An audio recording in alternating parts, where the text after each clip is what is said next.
Ouais, mais faut qu'on soit synchro, les gars. 2, 3. Je m'appelle Basile Gauthier, j'ai 18 ans. Je suis à la MFR de Challans, en formation culture marine. C'est un bac pro en 3 ans.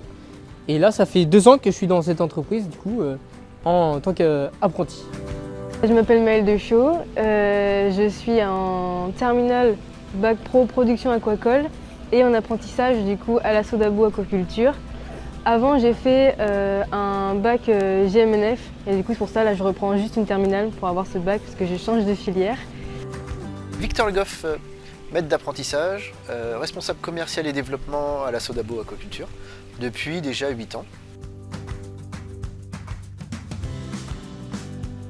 Mon maître de stage ainsi que les collègues de travail me montrent le travail qu'il y a à faire, m'expliquent. Si je ne comprends pas, je peux leur demander, ils pourront répondre à toutes les questions que je peux avoir. Et quand ils vont voir que le travail montré est compris, on va me laisser de l'autonomie tout en vérifiant ce que je fais.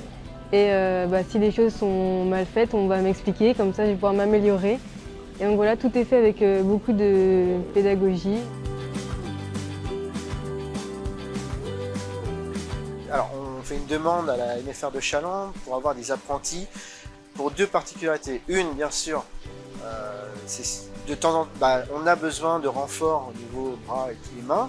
Et de 2, on s'engage et on est partenaire de la MFR parce qu'on est formateur. Et si on veut que les futurs viviers, mais surtout futurs salariés ou ouvriers aquacoles, différents secteurs, puissent avoir leur chance, il faut aussi que nous, on soit acteurs et qu'on leur permette d'être formés chez nous. Ce qu'on demande à des apprentis, c'est d'être attentifs, d'observer et de, comme il disait, de commencer à prendre des initiatives. On leur apprend les bons gestes par rapport à notre structure, mais qui peuvent être différents sur différentes structures. Mais voilà, l'idée c'est que assez rapidement, ils puissent prendre de l'autonomie, être à l'aise et que nous, on puisse se dire « Ok, ces gestes-là, ils les ont bien compris, maintenant on peut passer à l'étape suivante. » Ils ont des questions, et c'est pas des questions bêtes, c'est des questions qui nous mettent aussi en réflexion parce que les jeunes ont à nous apprendre et nous, on a à leur apprendre.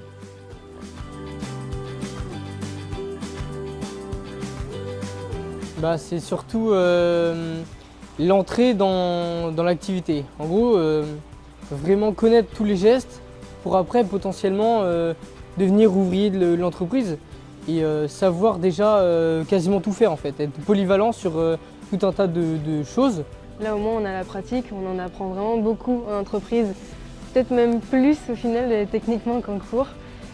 Et aussi le côté rémunération qui permet de commencer à voir vraiment ce que c'est le monde du travail du coup et toute la vie adulte. Ça nous apprend aussi à gérer notre argent, on va dire, du coup. C'est un début de...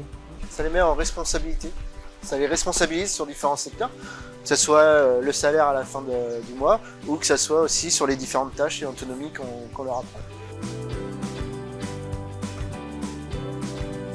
Je dirais d'oser tenter parce que c'est vraiment un atout plus tard d'avoir déjà de l'expérience dans une entreprise en général. C'est pas juste en fait une période d'entreprise et une période d'école, c'est surtout en fait le partage des connaissances. En fait, c'est vraiment aller dans une entreprise, connaître, développer ses compétences et après s'améliorer, être polyvalent que juste se dire je vais dans une entreprise pour travailler et puis ça s'arrête là. Il faut qu'on donne la chance aux jeunes parce que demain, c'est l'avenir.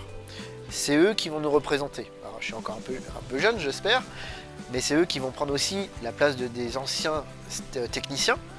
Si on n'aide pas les jeunes, alors notre profession se plaindra de choses, comme quoi il n'y a pas assez de jeunes sur le marché, etc. Donc pour nous, Sodabo, il est important de former, c'est notre engagement, ça peut être aussi la vôtre. Check.